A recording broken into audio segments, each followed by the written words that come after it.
بسم اللہ الحمدللہ والصلاة والسلام علی رسول اللہ اشہد ان لا الہ الا اللہ وحدہ لا شریک لہ واشہد ان محمدا عبدہ ورسولہ۔ محترم ناظرین، آج ہم حج کے کچھ فضائل آپ کے سامنے ذکر کرنے جا رہے ہیں۔ اس کی آج پہلی قسط ہے۔ ان کا مقصد یہ ہے کہ انسان جس پر حج کی شرائط پوری ہو چکی ہوں وہ ان فضائل کو سن کر کے سستی میں نہ آئے، بلکہ وہ حج کو فی الفور کرنے کے لیے رخت سفر باندھے، اس کی جو اجراءات ہیں وہ مکمل کرے، اس کے جو لوازمات ہیں جیسے پاسپورٹ ہے، ویزا ہے، اپلائی کرنا ہے، پیسوں کا جمع کرنا ہے وغیرہ وغیرہ، وہ اپنی ان ساری چیزوں کو مکمل کر کے جلد از جلد مکہ مکرمہ پہنچے اور اس فریضے کو ادا کرے، کیونکہ یہ سال میں ایک مرتبہ ہی اس کے ایام آتے ہیں جو 8 ذوالحجہ سے لے کر کے 13 ذوالحجہ تک ہوتے ہیں، جن کے ارکان اور واجبات اور سنن پر انشاءاللہ ہم آنے والے دنوں میں بات کریں گے۔ تو حج کے فضائل میں سب سے پہلی بات یہ ہے کہ حج مبرور جو ہے اس کا بدلہ اللہ نے جنت رکھا ہے۔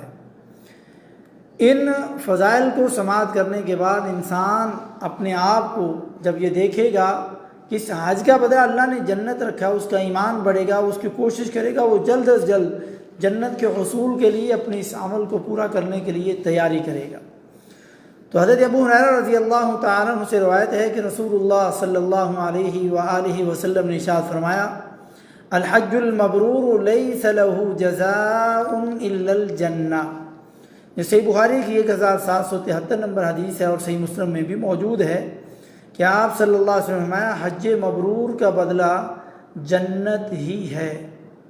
اب سوال یہ پیدا ہوتا ہے، آپ نے صرف حج کا نہیں کہا، حج مبرور کا کہا ہے، اور حج مبرور کون سا حج ہوتا ہے؟ وہ حج جس میں حاجی اللہ کی کوئی نافرمانی نہ کرے اور اس حج کو سنت کے مطابق ادا کرے، یعنی اس حج میں کوئی نافرمانی بھی نہیں، اللہ اور اس کے رسول کی کوئی نافرمانی نہیں، ان کے حکم کے خلاف کوئی عمل نہ کرے، جن چیزوں سے منع کیا گیا ان سے رکے، نیکی والا کام کرے، حج میں لڑائی جھگڑا نہ کرے، یعنی کوئی بھی گناہ کا کام اس میں نہ کرے۔ اور دوسری بات حج مبرور کی کہ وہ سنت کے مطابق ادا کرے۔ لوگ آتے ہیں اپنے اپنے مسلک اور اپنے اپنے امام اور اپنے اپنے مفتی صاحب کے فتویٰ کے مطابق کر رہے ہیں، سامنے حدیث موجود ہے، پڑھی جا رہی، بتائی جا رہی، لیکن اس کو ماننے کے لیے تیار نہیں ہے کہ ہمارے امام صاحب نے، ہمارے مفتی صاحب نے ایسا کہا، کہ اس کی دلیل کیا ہے کوئی پتہ نہیں، لیکن ہمارے مفتی صاحب نے یہ بتایا، ہم ایسے ہی کریں گے۔ تو بے شمار غلطیاں وہ ایسی کرتے ہیں اور اس میں سنت والا پہلو نکل جاتا ہے، پھر ان کا حج مبرور کیسے بنے گا؟ یہ اس حاجی کو سوچنا ہے جو 10 سے 12-15 لاکھ روپیہ لگا کے خرچ کر رہا ہے، تو وہ کس کے طریقے پر کر رہا ہے یہ اس کو سوچنا ہوگا۔ اور دوسری بات، حج کے اندر گناہ نہ کریں۔ آپ حاجی صاحب کو دیکھیں، احرام باندھا ہوا ہے، سگریٹ پی رہا ہے، تو یہ سگریٹ پینا اگر گناہ نہیں ہے تو پھر اس کا مطلب وہ ثواب کا کام ہے، تو پھر وہ حرم کے اندر لوگوں کو بانٹے، لوگوں کو بھی دے کہ یہ ثواب کے کام سے آپ لوگ کیوں محروم ہیں، آپ بھی پئیں۔ میں تو کہتا ہوں بلکہ امام کعبہ کو جا کے گفٹ کرے کہ آپ بھی یہ پئیں۔ اور کبھی آپ احرام میں کسی بھائی کو کہہ دیں تو کہہ دیں گے اس میں کیا مسئلہ ہے، تو کیا یہ حرام نہیں ہے؟ نہیں جی، یہ تو حرام نہیں ہے۔ یعنی خود ہی مفتی بھی بیٹھتے ہیں فوراً اپنے اس گناہ کو احرام کے اندر چھپانے میں، والعیاذ باللہ۔ میرے بھائی، حج مبرور اگر بنانا ہے جس کا بدلہ اللہ نے جنت رکھا ہے، تو حج مبرور گناہوں سے پاک اور سنت کے مطابق حج سیکھ کے آئیں۔ اور سب سے بڑی مصیبت یہ ہے کہ حاجی حج کے لیے 10-12 لاکھ روپیہ جمع کرتا ہے، حج کی تمام قسم کی تیاریاں کرتا ہے، وہ اپنا صابن، اپنا تیل، اپنے کپڑے، اپنی بنیان، اپنا سوئی دھاگا، ہر چیز رکھتا ہے بیگ کے اندر، لیکن نہیں رکھتا تو وہ چیز نہیں رکھتا جس چیز کے لیے اس نے 10 لاکھ روپے یا 12 لاکھ روپے خرچ کیے، اور وہ کیا ہے؟ حج کا طریقہ۔ حج کرنا کیسے ہے، عمرہ کیسے کرنا ہے، اس کے لیے کوئی مستند، کوئی ایسی کتاب نہیں خریدی، صحیح بخاری سے، صحیح مسلم سے حج کا چیپٹر نکال کے نہیں پڑھا، حج اور عمرے کے مسائل نہیں پڑھے، قرآن پاک میں سورۃ الحج ہے اس کا ترجمہ اور تفسیر پڑھ کے نہیں آتا، دوسرے پارے میں 3-4 آیات ہیں، وَأَتِمُّ الْحَجَّ وَالْعُمْرَةَ لِلَّهِ، یہاں سے لے کر کے آگے یہ صفحہ 1.5 صفحہ اس کا ترجمہ اور تفسیر پڑھ کے نہیں آتا تو اس کو کیسے سمجھ لگے حج کا خلاصہ، حج کا مفہوم، حج کا معنی، حج کے فوائد، حج کا مقصد کیا ہے، اس کو کیسے پتہ چلے جب تک وہ یہ علم حاصل کر کے نہیں آئے گا، حج کو سیکھ کر کے نہیں آئے گا۔ وہ 10-12 لاکھ روپیہ خرچ کر کے آتا ہے لیکن حج کو بغیر سیکھے ہوئے وہ کرنے کے لیے آ جاتا ہے، پھر ادھر حرم کے باہر وہ پتہ نہیں وہ بندہ کیسا ہے، اس کا عقیدہ کیا ہے، اس کا مسلک کیا ہے، وہ کتاب جو دے رہا ہے وہ صحیح ہے، غلط ہے، جھوٹی ہے، بدعتوں سے بھری ہوئی ہے یا شرک سے بھری ہوئی ہے، وہ کتاب لے کر کے اس کے مطابق عمرہ کرتا ہے، اسی پر وہ حج کر گزارتا ہے۔ یعنی آپ نے حج کرنے کے لیے 10 سے 12 لاکھ روپیہ خرچ کیے، لیکن جو کام آپ نے کرنا ہے اس کام کے لیے آپ نے کتنے پیسے خرچ کیے، حج کا طریقہ کتنے پیسوں میں آپ نے خریدا، کسی اچھی کتاب، صحیح کتاب سے آپ نے کیا اس کو پڑھا، سیکھا؟ اگر نہیں تو پھر میرے بھائی آپ اپنے حج کی فکر کریں، جو 10-12 لاکھ روپیہ لگا رہے ہیں اس کی فکر کریں۔ کوئی 1-2 ٹریننگیں لے لینے سے حج نہیں ہو جائے گا۔ کوئی بھی عمل ہے وہ سیکھے بغیر کرنا یہ عیسائیوں کا طریقہ ہے، مسلمانوں کا یہ طریقہ نہیں ہے۔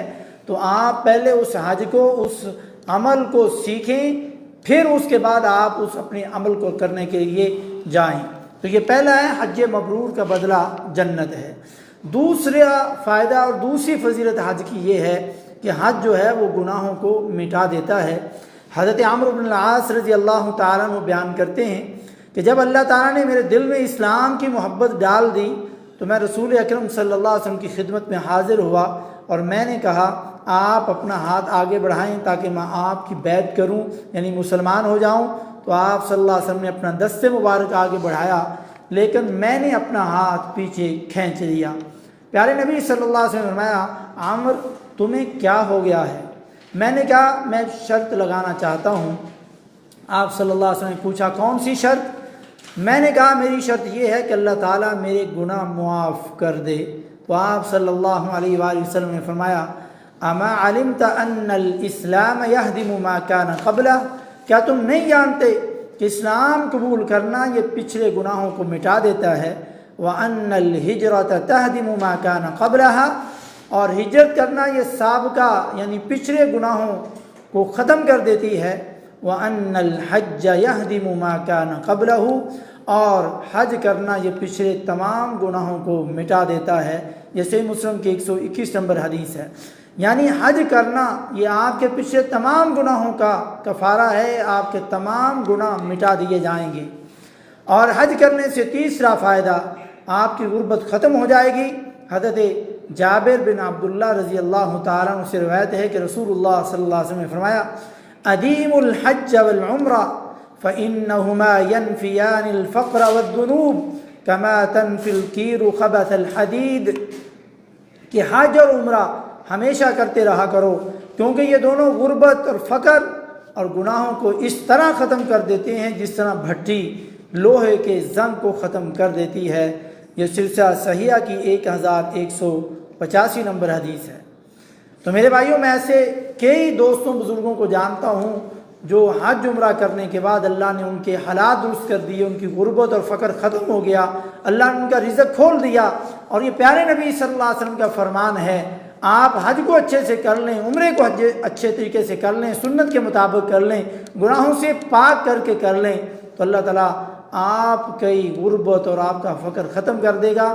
اور زمین پھٹ سکتی ہے، آسمان ٹوٹ کے گر سکتا ہے، لیکن رسول اللہ صلی اللہ علیہ وسلم کا فرمان غلط نہیں ہو سکتا۔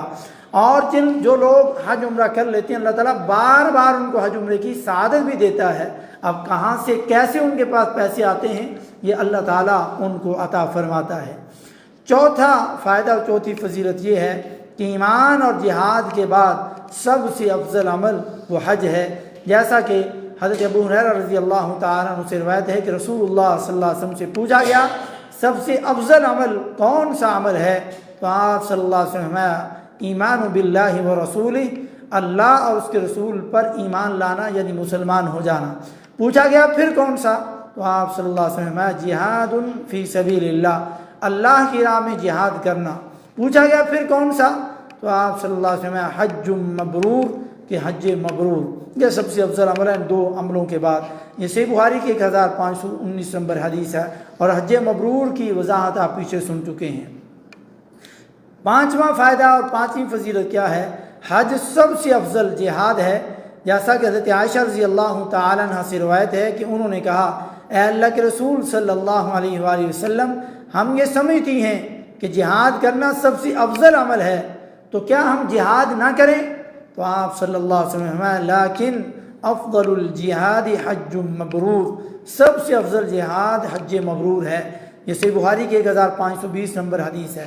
یعنی آپ تصور کریں حج مبرور کی بات ہر حدیث میں آ رہی ہے، تو آپ نے حج مبرور کا مطلب نہیں بھولنا کہ حج کے اندر کوئی گناہ کا کام نہ کریں، لڑائی جھگڑا نہ کریں، اور حج سنت کے مطابق کریں، اور سنت کے مطابق تب ہوگا جب آپ اس کو سیکھ کر کے آئیں گے اور احادیث صحیحہ سے سیکھ کے آئیں گے، اپنے مسلکوں کے مطابق نہیں، اپنے اماموں اور مفتیوں کے مطابق نہیں، اس امام کے مطابق جو امام الانبیاء ہیں، جو رسول خدا ہیں صلی اللہ علیہ وسلم، اس کا طریقہ اگر ہے، جیسا کہ اللہ تعالیٰ نے کلام پاک میں فرمایا لَقَدْ كَانَ لَكُمْ فِي رَسُولِ اللَّهِ أُسْوَةٌ حَسَنَةٌ لِمَنْ كَانَ يَرْجُو اللَّهَ وَالْيَوْمَ الْآخِرَ، کہ البتہ تحقیق رسول اللہ صلی اللہ علیہ وآلہ وسلم کی ذات جو ہے وہ تم سب کے لیے بہترین نمونہ اسوہ حسنہ ہے، لیکن کس کے لیے؟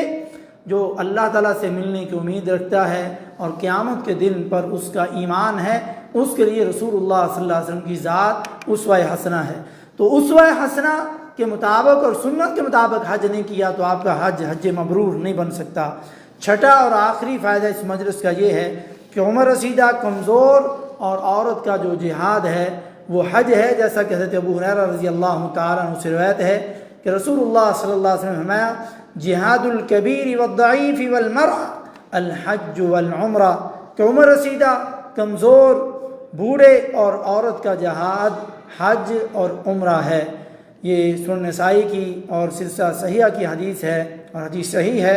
اللہ رب العزت سے دعا ہے کہ اللہ رب العزت ہمیں اپنے حج کو حج مبرور بنانے کے لیے محنت کوشش کر کے حج مبرور کا معنی سمجھ کر کے اپنے حج کو حج مبرور بنائیں، تاکہ آپ کے تمام گناہ بھی معاف ہوں، آپ کو جنت بھی ملے، اور اپنا حج اور اپنا پیسہ اور اپنا وقت اور اپنے گھر بار کو چھوڑنے کا آپ کو حقیقی معنوں میں فائدہ بھی ہو۔ اللہ سے دعا اللہ رب العزت ہمیں سمجھنے کی اور عمل کی توفیق نصیب فرمائے۔